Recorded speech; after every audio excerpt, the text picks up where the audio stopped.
Assalamualaikum warahmatullahi wabarakatuh. Waalaikumsalam warahmatullahi wabarakatuh. Yang terhormat Bapak Wali SPD MPD selaku Kepala SMK Negeri 8 Purworejo, yang terhormat Ibu Setio Ernawati SPD MPD selaku Wakil Kesiswaan, dan yang saya cintai dan saya banggakan rekan-rekan guru karyawan SMK Negeri 8 Purworejo. Pertama-tama mari kita panjatkan puji syukur kehadirat Tuhan Yang Maha Esa. Pada hari ini, siang ini kita diberikan nikmat sehat sempat sehingga kita dapat berkumpul di ruangan ini untuk penyampaian materi budaya positif sekolah sebagai salah satu implementasi tugas saya mengikuti kegiatan CGP Angkatan 9 bersama Bapak Muhammad Abdillah ST. Untuk agenda siang ini nanti yang pertama pembukaan, yang kedua pemaparan materi, yang ketiga nanti lain-lain mungkin ada diskusi, dan yang keempat adalah penutup. Untuk yang pertama, marilah kita buka kegiatan siang ini dengan bacaan basmalah bersama-sama. Bismillahirrahmanirrahim. Kita masuk ke materi yang selanjutnya. Di sini saya akan menyampaikan tentang budaya positif sekolah. Materi ini mungkin sebenarnya sering kita lakukan, sudah sering kita terapkan di kelas maupun di lingkungan sekolah. Cuman ini materi ini sebagai teorinya seperti apa, dan semoga nanti bisa kita kembangkan, kita implementasikan di kegiatan pembelajaran yang mungkin akan lebih bermakna dan baik lagi. Yang pertama, apa yang sudah Ibu dan Bapak pahami tentang budaya positif? Apa pendapat Ibu dan Bapak tentang budaya positif sekolah? Menurut ibu-ibu semuanya, budaya positif itu yang seperti apa? Membiasakan karakter-karakter baik. Pembiasaan karakter-karakter baik. Yang lainnya mungkin? Budaya yang mendukung pembelajaran di sekolah. Budaya yang mendukung budaya yang mendukung kegiatan di sekolah, pembelajaran di sekolah. Nah, budaya positif sekolah itu benar pembiasaan hal yang baik mencakup sikap atau perilaku maupun tutur kata oleh seluruh warga sekolah. Jadi sebenarnya pembiasaan karakter, pembiasaan kebajikan kepada anak itu tidak sepenuhnya adalah beban dari guru yang di kelas, tapi merupakan seluruh tanggung jawab warga sekolah. Dari mungkin yang hanya dianggap carakan, tugas tata usaha, penjaga koperasi atau perpustakaan, itu tetap di lingkungan sekolah adalah seorang pendidik. Jadi harapannya ke depan, walaupun kita itu posisinya bukan guru di kelas, masih punya kewajiban untuk mendidik mereka dari pembiasaan hal baik. Hal sepele saja, misalnya masalah kedisiplinan berpakaian, itu sebenarnya bukan kewajiban kita saja yang menjadi guru untuk selalu mengingatkan bahwa ayo bajunya dirapikan, kemudian atributnya mohon dilengkapi, atau sepatunya tidak sesuai aturan. Tapi siapapun yang berada di lingkungan sekolah itu punya tanggung jawab untuk mengingatkan. Memang kalau kita membicarakan tentang pembiasaan baik, itu memang bercermin pada kita sendiri, sebenarnya seperti itu. Tapi karena kita di lingkungan sekolah itu satu keluarga, punya satu visi yang sama, alangkah baiknya itu juga tertanam di semua warga sekolah. Jadi kalau misalnya gurunya mengingatkan, ya harapannya nanti Pak Satpam juga mengingatkan, walaupun itu tukang kebun juga mengingatkan. Nah, yang harus ditanamkan ke anak-anak juga bahwa semua unsur atau warga di sekolah ini, orang tua mereka itu bukan hanya kita yang guru. Jadi baik dari satpam pun, petugas caraka, perpus, tata usaha itu juga merupakan orang tua mereka yang harus tetap dipatuhi dan tetap harus dihormati. Jadi kalau misalnya mereka diingatkan bahwa bukan guru saya, bukan wali kelas saya, misalnya seperti itu, paradigma seperti itu, alangkah baiknya nanti secara pelan-pelan untuk diubah pemikiran mereka bahwa mereka juga punya tanggung jawab terhadap pembentukan karakter siswa. Itu budaya positifnya. Kemudian budaya positif yang dikembangkan di sekolah itu pertama, perubahan paradigma belajar, disiplin positif, motivasi perilaku manusia, kebutuhan dasar manusia, posisi kontrol restitusi, keyakinan kelas, segitiga restitusi. Yang pertama adalah pembelajaran dengan paradigma baru. Pembelajaran dengan paradigma baru dirancang berdasarkan prinsip pembelajaran yang berdiferensiasi, sehingga setiap belajar sesuai dengan kebutuhan dari tahap perkembangannya untuk mewujudkan profil pelajar Pancasila. Karena di dalam kurikulum Merdeka itu memang yang diterapkan adalah P3, yaitu profil pelajar Pancasila, maka menjadi PR yang sangat besar bagi kita semua untuk mulai pelan-pelan mengubah paradigma dalam pembelajaran, bahwa pembelajaran bukan lagi pada konten, bukan hanya pada bagaimana kita menyampaikan materi, tapi bagaimana kita membentuk karakter sesuai profil pelajar Pancasila yang sudah ditentukan dari kurikulum Merdeka. Kemudian untuk pembelajaran diferensiasi, mungkin Ibu Bapak sudah sedikit mendapatkan pemahaman tentang pembelajaran berdiferensiasi. Pembelajaran diferensiasi ini di sini nanti akan disampaikan lebih dalam lagi. Itu ada pembelajaran berdiferensiasi konten, kemudian diferensiasi proses, dan diferensiasi produk. Itu nanti akan disampaikan. Nah, di sini memang menjadi hal baru dan mungkin sudah pernah kita lakukan, cuma kita belum menyadari dan belum membiasakan. Maka untuk pembelajaran yang lebih bermakna dan mungkin lebih baik lagi, kita harus sering mencoba pembelajaran berdiferensiasi ini agar semua kebutuhan murid kita itu nanti bisa terpenuhi. Memang tidak mudah karena dengan latar belakang murid kita yang berbeda-beda dan inputnya yang juga berbeda-beda akan membutuhkan lebih banyak tenaga, pikiran, dan waktu. Itu jelas sekali. Cuman kembali lagi, tugas kita itu di sini mendidik siswa-siswa kita, sehingga memang mau tidak mau kita juga harus ikut mengikuti perkembangan pendidikan yang baik itu seperti apa. Dilanjutkan, yang kedua, apa itu disiplin? Menurut Ibu Bapak itu disiplin itu yang seperti apa?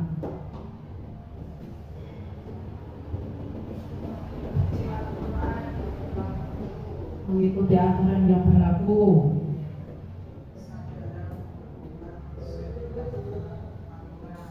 kesadaran untuk berbuat sesuai aturan. Nah, disiplin positif itu dalam budaya kita itu bermakna atau dimaknai menjadi sesuatu yang dilakukan seseorang pada orang lain untuk mendapatkan kepatuhan.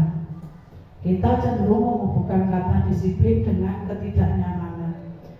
Kenapa? Karena dengan disiplin itu akan menimbulkan rasa tidak nyaman. Anak kadang melakukan disiplin itu karena faktor-faktor terpaksa. Karena memang itu aturan, bukan menyadari bahwa itu sebuah kebutuhan. Memakai seragam itu kalau dipikir itu sudah aturan, tapi belum tertanam itu sebagai kebutuhan. Maka mereka kadang merasa tidak nyaman. Sehingga misalnya itu tadi, ketika dengan guru yang merasa memang disegani atau dengan lebih kata tepatnya ditakuti, mereka akan memakai seragam dengan lengkap, dengan baik. Tapi kalau misalnya tidak ketemu dengan guru yang disegani, ya seenaknya sendiri memakai seragam itu. Tapi kalau mereka merasa nyaman memakai baju itu dan merasa butuh, mereka akan tetap kelihatan rapi, kelihatan sebagai selayaknya siswa yang sesuai dengan aturan. Kemudian disiplin diri dapat membuat seseorang menggali potensinya menuju kepada sebuah tujuan mulia, sesuatu yang dihargai dan bermakna. Nah, ketika mereka contohnya seragam tadi, ketika seragam itu memang dia merasa bahwa ini sebagai kebutuhan saya, bahwa penampilan itu penting. Saya kira ketika itu tertanam, anak-anak juga akan menyadari bajunya dimasukkan ke tongek kok yuk nggak bagus ya, aku malah jadi nggak, sama orang juga nggak akan dihargai. Ujian sekolah kok bajunya dikeluarkan, pasti akan ada timbul di khalayak umum pemikirannya bahwa mereka itu bukan anak baik-baik. Biasanya kan seperti itu yang tumbuh di pemikiran masyarakat. Ya, disiplin positif merupakan salah satu cara penerapan disiplin yang bertujuan untuk menumbuhkan kesadaran serta memberdayakan anak untuk melakukan sesuatu tanpa sogokan, ancaman maupun hukuman. Jadi ketika memakai seragam itu tadi sebuah kebutuhan, tidak perlu lagi ada guru atau karyawan atau warga sekolah yang teriak-teriak. Karena dia sudah sadar diri, sudah merasa itu kebutuhan. Tidak perlu ada guru dengan nada ancaman, besok kalau bajunya tidak dimasukkan lagi, maka kamu akan seperti ini. Jadi tidak perlu ada seperti itu.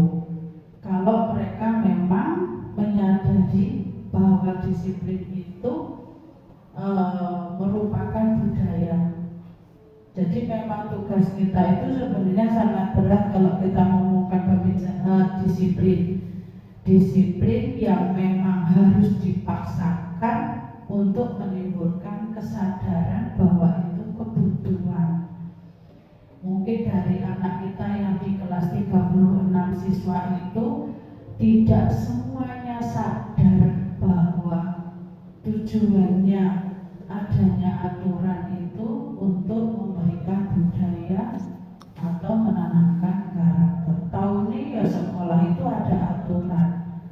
Kalau bisa malah seperti bahasanya ada aturan, ya dicari celahnya biar untuk dilanggar, biar ada pelanggaran. Biasanya anak-anak akan lebih seperti itu.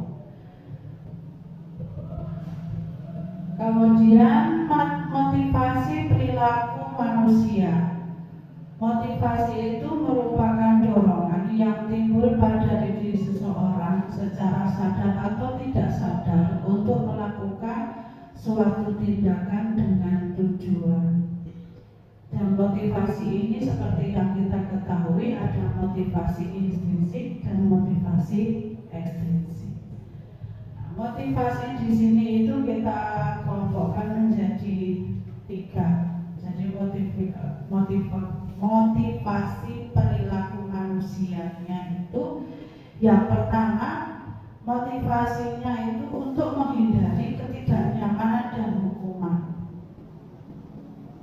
Hal ini merupakan motivasi ekstrinsik murid untuk melakukan disiplin diri karena ia takut dihukum. Jadi ketika kita punya aturan seragam itu tadi sudah dibuat. Kalau misalnya sepatu yang kita terapkan bahwa sepatu itu hari Senin, Selasa, Rabu, Jumat harus hitam, baru diberikan leluasa di hari Kamis. Nah, tapi ketika hari Senin, Selasa, Rabu, dan Jumat mereka memakai sepatu hitam, itu bukan karena sadar bahwa itu sebuah budaya, tapi karena takut dihukum. Nah, itu berarti dia mematuhi peraturan atau disiplin untuk tidak dihukum, bukan karena sadar itu kebutuhan. Kemudian mendapatkan imbalan atau penghargaan orang lain. Ini yang sebenarnya sering secara pribadi saya lakukan, tapi ternyata itu juga tidak baik. Mendapatkan penghargaan, murid melakukan disiplin diri karena ia ingin mendapatkan imbalan. Ini merupakan motivasi eksistensi. Wah, besok kalau misalnya kamu itu nilainya bagus, atau kita sering ke anak-anak, oke, besok kita mau asesmen, nilai kamu besok 100 atau tidak mencontek, maka akan saya berikan imbalan. Jadi langsung di dalam dirinya dia sudah tertanam, besok aku gak akan nyontek, karena aku kalau tidak nyontek akan dikasih imbalan. Maka dia tertanam disiplinnya. Tapi disiplin itu bukan karena kesadaran dia untuk, tapi kakak mendapatkan imbalan. Sebenarnya baik, tapi itu menjadi orientasinya anak itu segala sesuatu hal akan dikerjakan kalau ada imbalan. Nah, ini yang akhirnya akan menjadi pembiasaan mereka yang harus kita hati-hati.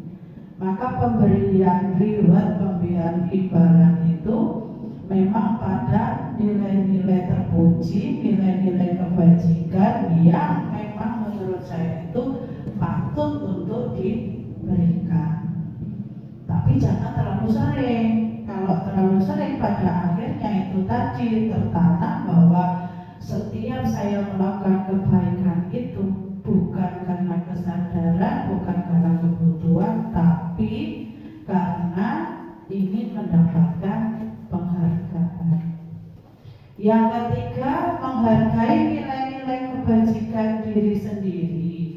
Nah, di sini merupakan motivasi intrinsik karena murid melakukan disiplin diri karena sadar akan nilai kebajikan dirinya. Kalau nilai kebajikan ini itu bisa tertanam di dalam dirinya mereka, maka nanti tugas kita sungguh akan ringan. Karena dia sudah sadar sendiri, oh mencontek itu memang salah, mencontek itu memang dosa. Maka tanpa diperintah, tanpa ada imbalan, tanpa apapun, dia akan melaksanakan.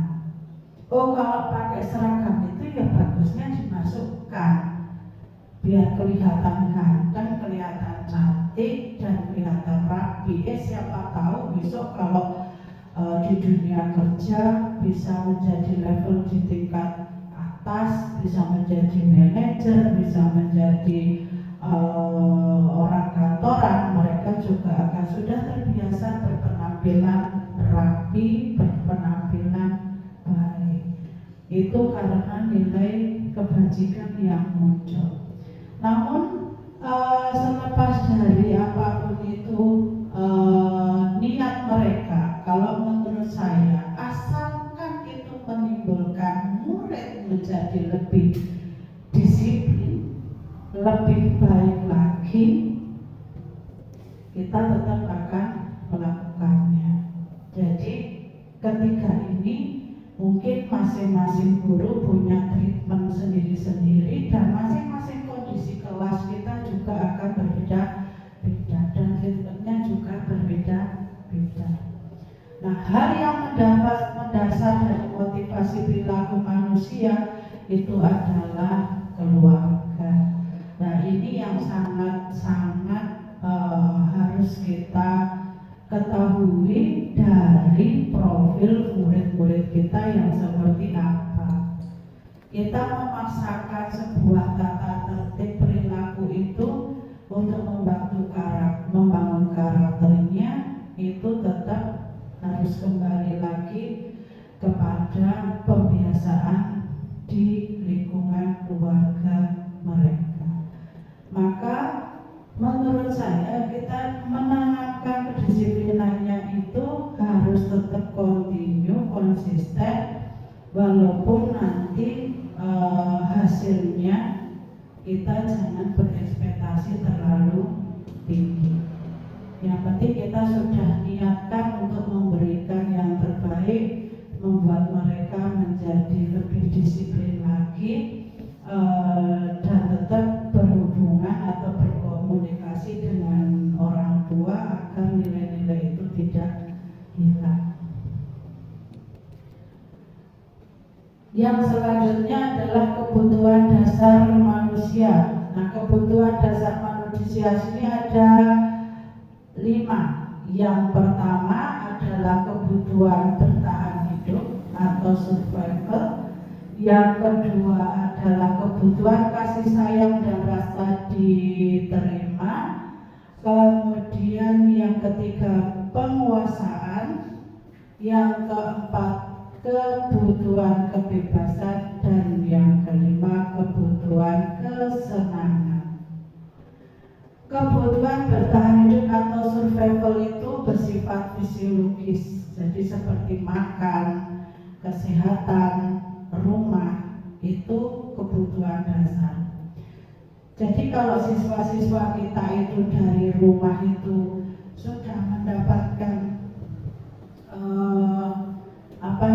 makanan yang cukup, sehat, dan rumah yang nyaman, aman, itu pertama kali menjadi modal. Ketika masuk di area sekolah, dia sudah bisa merasakan merdeka dari rumah. Kalau seandainya mereka belum bisa menikmati itu, maka akan ada bagian dari jiwa mereka yang kurang, sehingga ketika masuk di sini akan ada sesuatu yang harus kita tutupi dari kekurangan mereka itu. Yang kedua adalah kasih sayang dan rasa diterima. Rasa kasih sayang dan rasa diterima ini bersifat psikologis, di mana itu merupakan keinginan untuk tetap terhubung dengan orang lain seperti teman, keluarga, pasangan hidup, teman kerja, binatang peliharaan, dan kelompok di mana kita bisa bergabung. Setiap orang, setiap manusia akan membutuhkan namanya kasih sayang, dan dari kasih sayang itu dia akan ingin diterima. Nah, ketika merasa tidak diterima di lingkungannya, dia akan merasakan ada yang kurang, dan di sini akan menimbulkan sifat-sifat minder, rendah diri. Kemudian akan ada trending yang namanya bullying.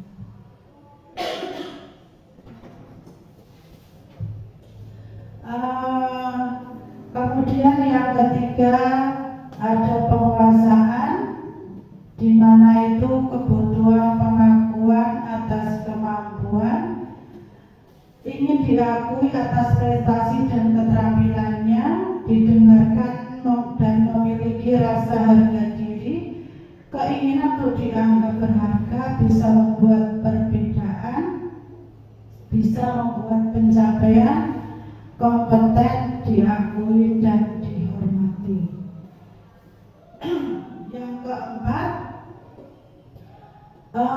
kebutuhan kebebasan. Mereka perlu banyak bergerak, suka mencoba-coba tidak terlalu terpengaruh orang lain dan senang mencoba hal baru dan menarik. Yang terakhir, kebutuhan dasar manusia yaitu kesenangan, kebutuhan untuk mencari kesenangan, bermain dan tertawa. Mereka suka permainan dan suka mengoleksi barang, suka bergurau, suka melucu dan juga menggemaskan. Ini biasanya kalau anak-anak kita di sini lebih sering mencari kebebasan dan kesenangan. Jadi kita harus lebih banyak mengantisipasi mereka karena memang kita akui anak-anak kita itu kebutuhan dasar mereka lebih banyak belum yang tercukupi.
Ya, selamat siang untuk semua ya.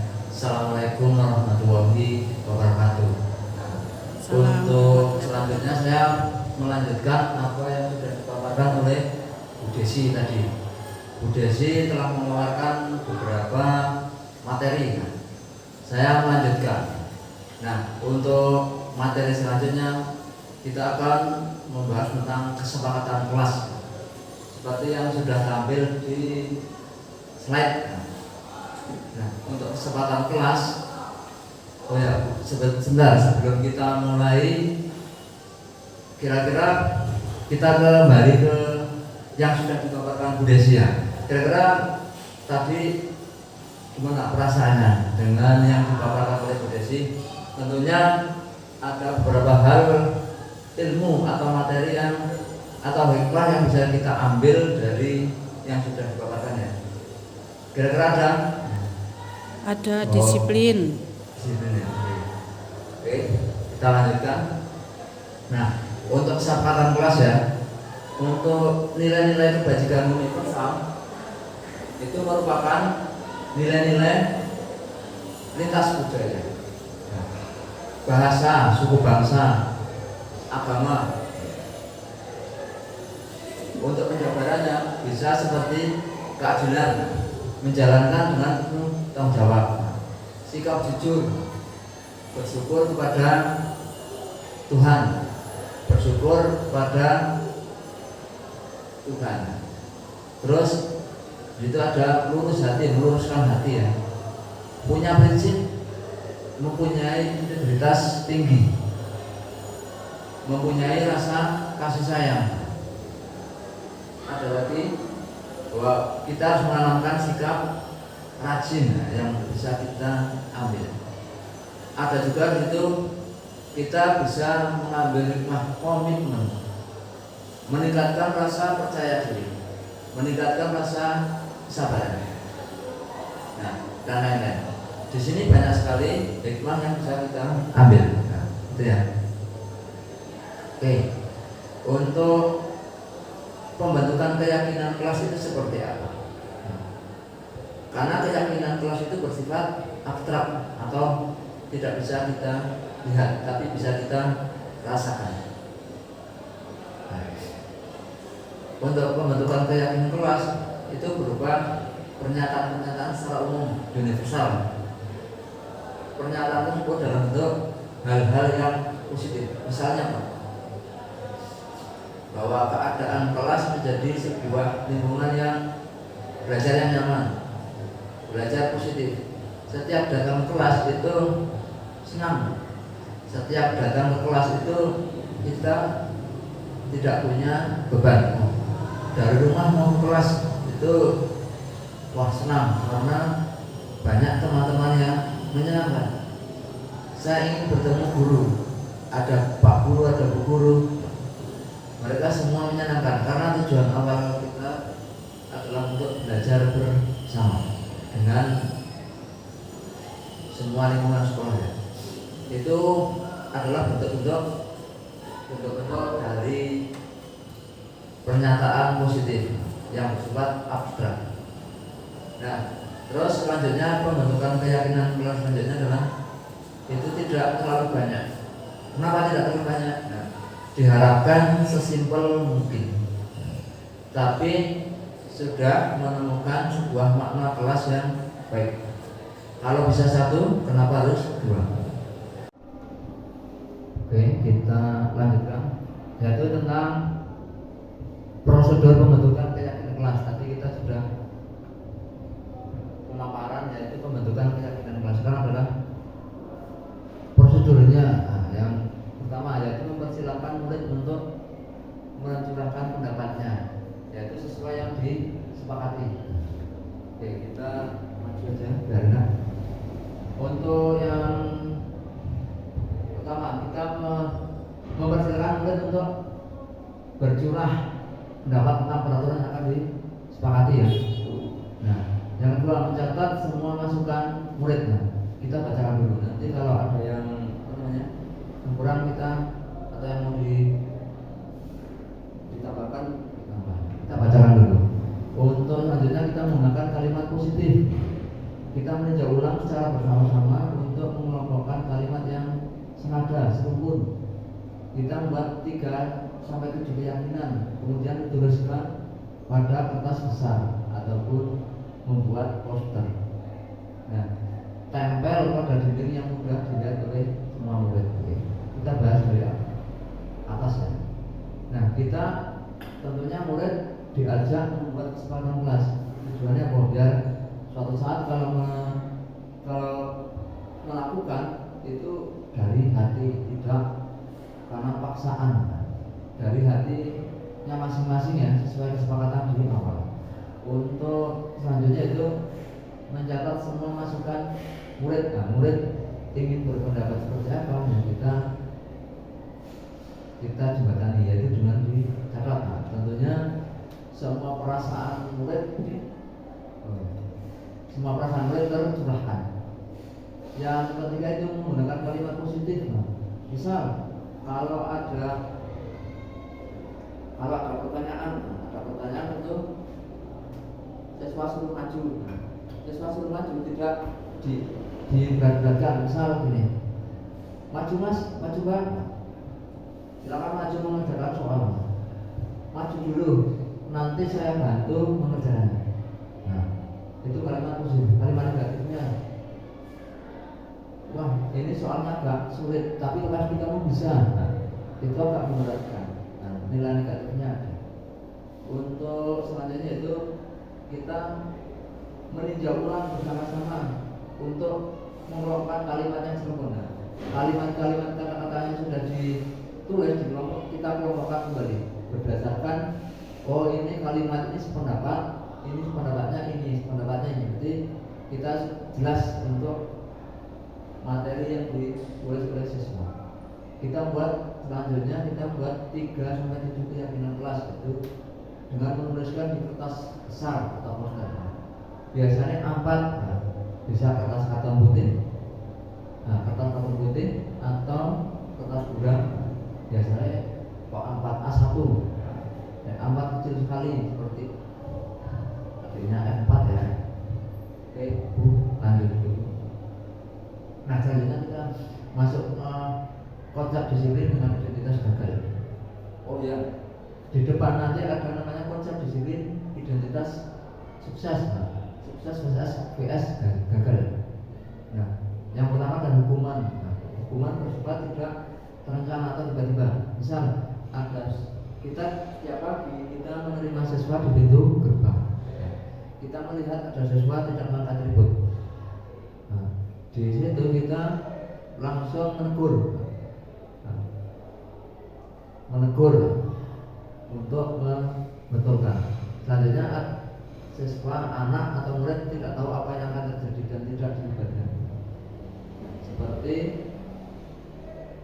peraturan, ya ada peraturan yang dimana siswa harus langsung menaati ya. Selanjutnya ada hukuman bersifat satu arah, yaitu pihak guru yang memberikan dan murid hanya menerima suatu hukuman tanpa melalui suatu kesepakatan. Jadi peraturan dibuat oleh guru, murid tidak dilibatkan, yaitu baik sebelum ataupun sesudahnya. Sesuanya dikasih tahu, oh ini peraturannya. Untuk selanjutnya, hukuman yang diberikan bisa berupa fisik maupun psikis. Misal kalau fisik itu siswa disuruh push up, misal karena terlambat, tidak memakai atribut gitu ya. Untuk selanjutnya itu psikis. Misal kita memberikan kata-kata kasar atau mungkin kata-kata yang membuat siswa jadi down. Ya, untuk selanjutnya itu penghargaan. Penghargaan itu di awal kita dengan memberikan iming-iming hadiah atau menjanjikan hadiah kepada anak-anak yang mempunyai perilaku bertanggung jawab. Nah, atau kepada murid agar mulai sesuatu yang baru. Nah, untuk menggerakkan hati murid, kita memberikan iming-iming hadiah, menjanjikan hadiah. Nah, atau kepada seorang karyawan untuk melakukan pekerjaan yang berkualitas. Sedangkan kita mempunyai pikiran, mempunyai asumsi, mereka tidak dapat melakukannya, nah, atau mereka tidak akan memilih untuk melakukannya. Berarti kita sudah punya pilihan, kita sudah bisa menilai bahwa siswa atau murid atau karyawan itu akan melakukan atau tidak. Selanjutnya, nah yang tadi ya, konsep disiplin dengan identitas sukses. Yang pertama ada konsekuensi seperti tadi ya. Nah, konsekuensi itu di sini sudah terencana. Kalau yang tadi tidak terencana, sekarang terencana. Yaitu dan tentunya sudah disepakati oleh murid dan guru. Itu biasanya bentuk-bentuk konsekuensinya itu dibuat oleh guru dan muridnya sudah mengetahui sebelumnya. Bila ada pelanggaran, nah, pada konsekuensi ini murid tetap dibuat tidak nyaman dalam waktu jangka pendek. Misalnya apa? Nah, misalnya jangka pendek kan, kalau tidak mengerjakan tugas, kalian tidak boleh mengikuti pelajaran selanjutnya. Nah, itu untuk menangkap. Oke, untuk restitusi, nah, sukses ya. Pengertiannya adalah proses menciptakan kondisi bagi murid untuk memperbaiki kesalahan mereka, sehingga mereka bisa kembali pada kelompok mereka dengan karakter yang berbuat. Ini adalah pendapat dari peneliti namanya Gosen tahun 2004. Nah, ciri-cirinya adalah yaitu cirinya bukan untuk menebus suatu kesalahan, tapi untuk belajar dari kesalahan. Yang kedua bersifat menguatkan dan mengembalikan murid yang berbuat salah pada kelompoknya. Oke, kita berikan satu contoh ya, bukan untuk menebus kesalahan, tapi untuk belajar dari kesalahan. Misal ada sesuatu lambat, nah berarti kita memberikan pengalaman bahwa kalau besok tidak boleh terlambat, karena kalau terlambat pasti akan mengganggu ketenangan kelas, akan mengganggu konsentrasi dalam belajar, karena masuk konsentrasi tiba-tiba ada yang ketok pintu, mereka akan terhenti berapa menit. Ya. Moga Budi lanjut. Nah, di sini ada 5 posisi kontrol. Yang pertama adalah penghukum, pembuat rasa bersalah, teman, pemantau, dan manajer. Sesuai yang moga Bu lanjut. Oke, kita lihat video yang berikut. Ini ada 5 posisi kontrol.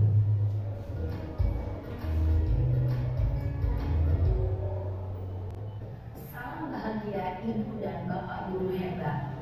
Dalam penerapan disiplin positif restitusi, salah satu program yang dikembangkan adalah 5 posisi kontrol.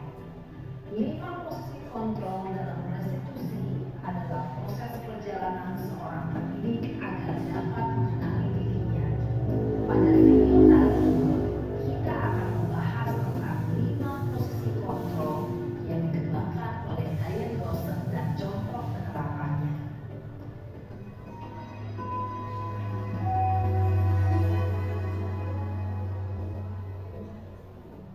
5 posisi kontrol itu adalah 1. Posisi penghukum, 2. Posisi pembuat merasa bersalah, 3. Posisi teman, 4. Posisi pemantau atau monitor, dan 5. Posisi manajer. Untuk lebih memahami kelima posisi tersebut, mari kita saksikan kasus Naret yang terlambat hadir 20 menit di sekolah dan melihat bagaimana kelima posisi kontrol dalam menghadapi masalah tersebut.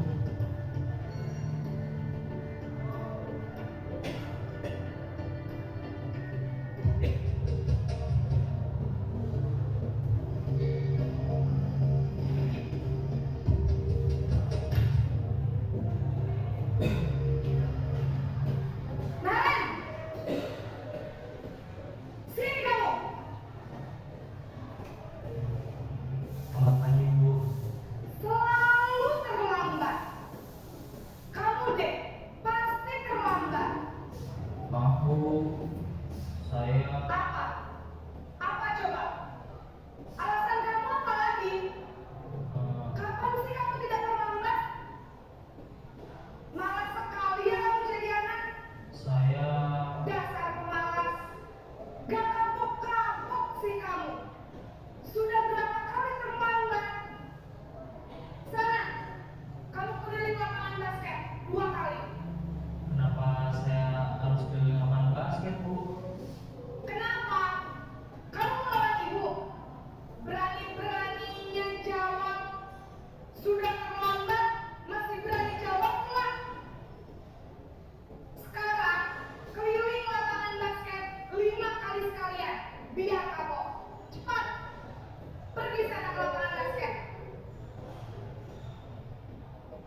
Posisi penghukum biasanya berbicara dengan nada tinggi, menghardik, menunjuk-nunjuk, menyakiti, dan menyindir. Hukuman bisa berupa fisik maupun psikis. Ibu dan Bapak Guru hebat, dampak yang terjadi pada murid ketika guru berada pada posisi penghukum adalah murid cenderung akan memberontak, bahkan menyimpan dendam.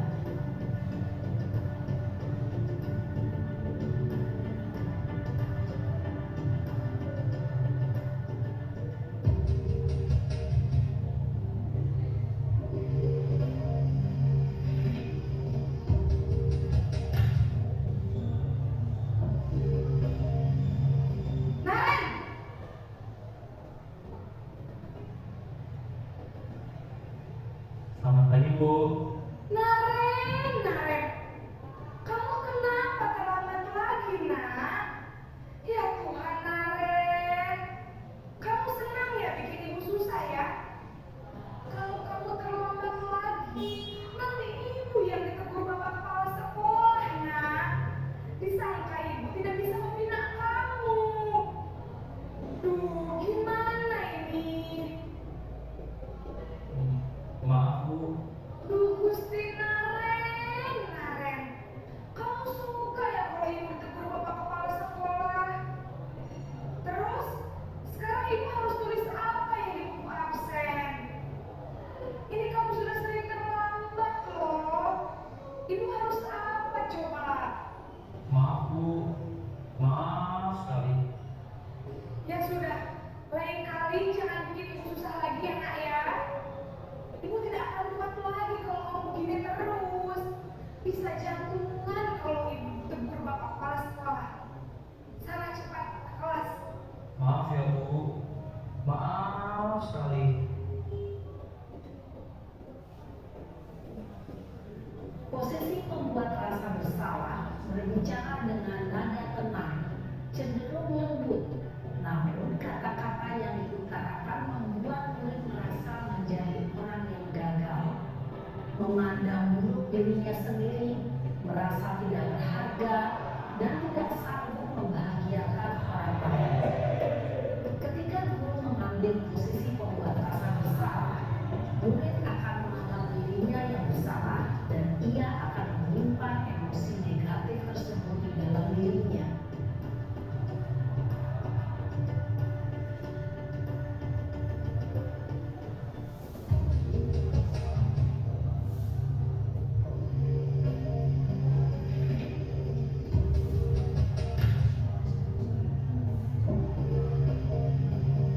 Naren!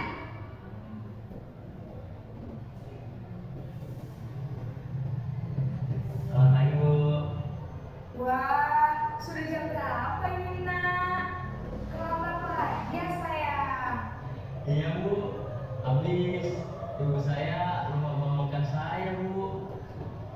Kamu malah menyalahkan ibu kamu. Kamu bukannya anak yang larinya paling kencang. Kok terlambat sih? Iya Bu. Saya memang terlambat bangun tadi. Jadi biarpun saya lari kencang, tetap gak kencang Bu. Ya sudah sana. Nanti lain kali larinya lebih kencang lagi ya. Biar gak terlambat lagi. Bikin seneng ibu. Demi ibu. Bisa kan? Bisa Bu. Ya sudah sana masuk kelas. Ibu beresin urusan absen kamu. Kamu ini ada-ada saja. Dalam posisi teman, guru berbicara dengan nada suara ramah, akrab, cenderung bersenda gurau untuk menjaga suasana tetap santai. Murid akan merasa senang, aman, dan akrab dengan guru. Identitas yang tercipta adalah identitas sukses atau berhasil. Namun, perlu diingat, karena ini masih dorongan eksternal, maka ada faktor ketergantungan dari murid kepada orang tertentu. Di sini guru absennya, sehingga di lain waktu murid bisa berperilaku baik, namun hanya kepada orang-orang tertentu saja.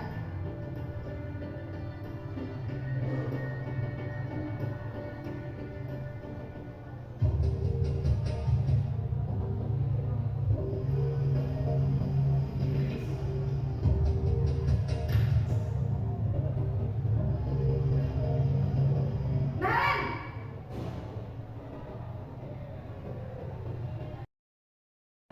Selamat pagi Bu.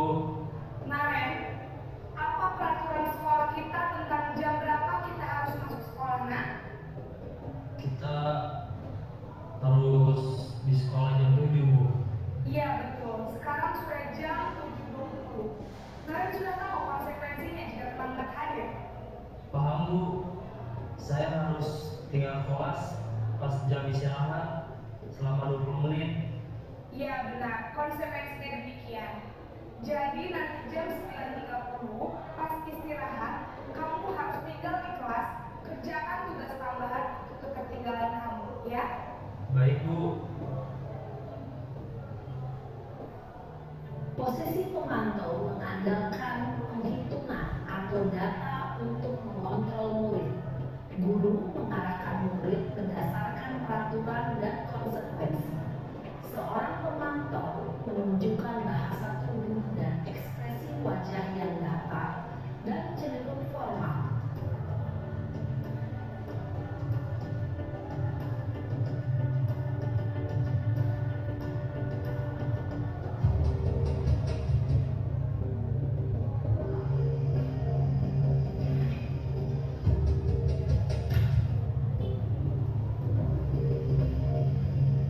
Naren!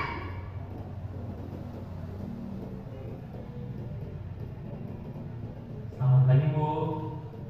Selamat pagi, Naren. Maaf, Bu. Saya terlambat. Iya, sekolah masuknya jam 7, sekarang sudah jam 7:20. Jadi sekarang bagaimana ini, Naren? Maaf, Bu. Saya lupa setel alarm saya semalam. Baiklah, menurut kamu, keyakinan sekolah yang mana yang perlu kamu tingkatkan? Menghargai diri sendiri dan orang lain mungkin, ya, Bu. Setuju. Jadi, apakah Naren meyakini prinsip saling menghormati tersebut? Iya, Bu. Saya meyakininya. Apakah Naren bersedia memperbaiki masalah keterlambatan ini? Bersedia, Bu. Bagaimana kamu akan perbaiki masalah keterlambatan ini? Saya akan coba untuk tidak lupa menyetel alarm saya, Bu. Baik, kalau Naren lupa menyetel alarm di rumah, ada orang yang kira-kira bisa bantu mengingatkan tidak? Ada, Bu. Kakak saya, Kak Emma. Ada lagi selain Kak Emma? Selain Kak Emma, ada ibu saya. Baik, jadi yang mengingatkan Naren adalah Kak Emma dan ibu kamu, ya? Kira-kira akan mulai setel alarm kapan nih, Naren? Setelah pulang sekolah, akan segera saya lakukan. Baik, jadi Naren akan setel alarm untuk bangun besok pagi dan akan diingatkan oleh kakak dan ibu dan Naren, ya. Ada lagi yang mungkin perlu dilakukan, Naren, agar tidak terlambat bangun lagi. Tidak ada, Bu. Baik, Naren, terima kasih untuk kerjasama kamu. Sekarang kamu perlu kembali ke kelas untuk belajar. Baik, Bu. Terima kasih. Posisi manajer adalah posisi kontrol yang disarankan untuk membimbing murid memiliki sikap disiplin yang positif, yaitu murid yang mandiri, bertanggung jawab, dan dapat memecahkan masalah. Tujuan dari posisi ini adalah agar murid dapat berefleksi atas tindakannya. Guru akan dengan tulus memberikan pertanyaan-pertanyaan bermakna sehingga membuat murid dapat belajar dari kesalahannya dan mencari sebuah solusi untuk menyelesaikannya. Ibu dan bapak guru yang baru, setelah mengalami adegan kelima posisi kontrol tadi, kira-kira posisi mana yang paling ideal? Posisi mana yang dapat menunjang motivasi intrinsik murid? Ya, tentu posisi manajer. Posisi ini memang posisi ideal yang ingin dituju setiap pemimpin. Pada posisi inilah guru dapat menerapkan disiplin positif yang berpihak pada murid, yang memerdekakan murid. Perjalanan seorang pendidik tentunya tidak mudah untuk sampai pada posisi seorang manajer. Namun, tujuan kita pasti, yaitu menciptakan murid-murid yang mandiri, merdeka, dan bertanggung jawab. Semoga penggambaran 5 posisi kontrol yang telah diperlihatkan ini dapat menjadi ajang refleksi bagi kita semua, agar dapat terus mengasah dan menerapkan disiplin positif yang memerdekakan murid. Mari terus berlatih dan bersemangat. Selamat menerapkan. Salam dan bahagia, Ibu dan Bapak Guru hebat.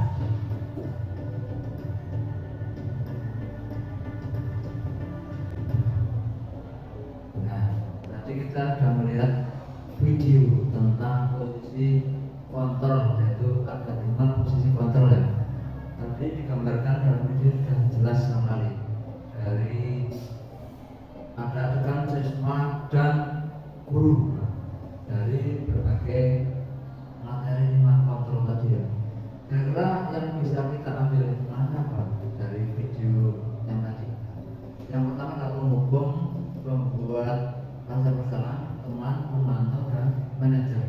Dari itu bisa kita simpulkan ya, penghukum berarti dia ada di atasnya, dalam hal ini guru kepada muridnya. Yang kedua itu membuat rasa bersalah, yaitu sikap bagaimana caranya siswa itu menyadari kesalahannya dan untuk ke depan bisa diperbaiki dan tidak melakukan kesalahan yang serupa ya, atau berbuat kesalahan. Nah, ada teman, kita sebagai pendidik guru kita harus bisa juga menjadi teman untuk murid biar merasa nyaman. Ada saatnya kita jadi guru, ada saatnya kita jadi teman. Dan untuk pemantau, kita juga di posisi pemantau. Nah, kita membiarkan siswa beraktivitas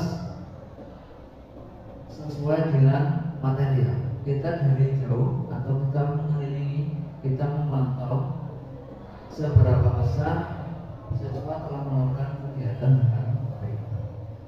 Untuk selanjutnya manajer kita bisa merencanakan, mengatur, memberi bimbingan dan memberi evaluasi kepada kelas, kepada siswa ya, biar caranya gimana siswa dapat belajar dengan baik, mendapatkan nilai yang baik, dan akhirnya puas.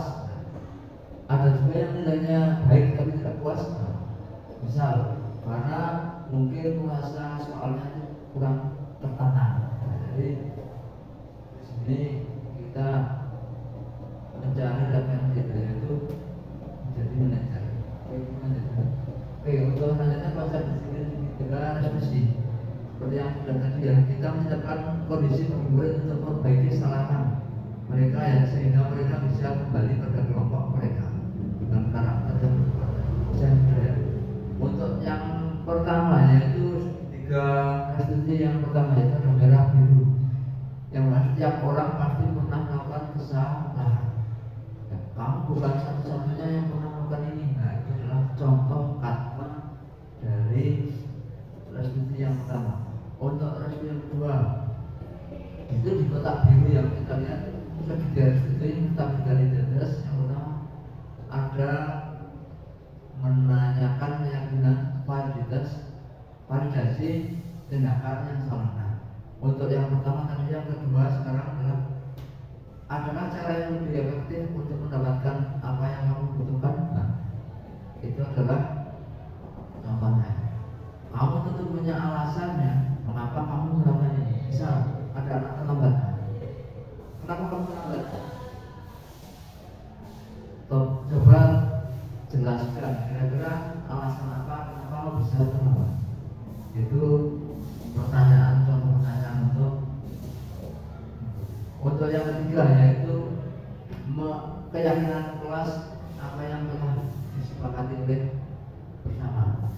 Nah, yaitu contohnya adalah kamu ini menjadi orang seperti apa? Kita menanyakan dari dia itu mikir, yaitu berpikir kira-kira apa ya, saya harus gimana ya. Jadi pertanyaan, kamu ingin menjadi orang yang seperti apa? Biar dia berpikir untuk menyelesaikan pertanyaan untuk dirinya sendiri. Ibu, ya, terima kasih. Nah, untuk kira-kira materi apa yang hikmah apa yang bisa kita ambil dari materi dari saya, dari Bu Desi mungkin tadi sudah dijelaskan ya, kira-kira dapat sesuatu apa yang salah. Nah, sekarang dari saya, kira-kira ada sesuatu yang mungkin nggak senang atau punya manfaat apa? Oke, dari Ibu, mungkin dari Ibu Setio atau mungkin Bu Bibi. Kok tidak ada pertanyaan? Nah, oke, Oke ya, karena melihat waktu juga, waktunya sudah mendekati agak siang, ini sudah mendekati istirahat ya. Oke, kalau tidak ada pertanyaan kita tutup. Terima kasih. Saya akhiri. Assalamualaikum warahmatullahi wabarakatuh.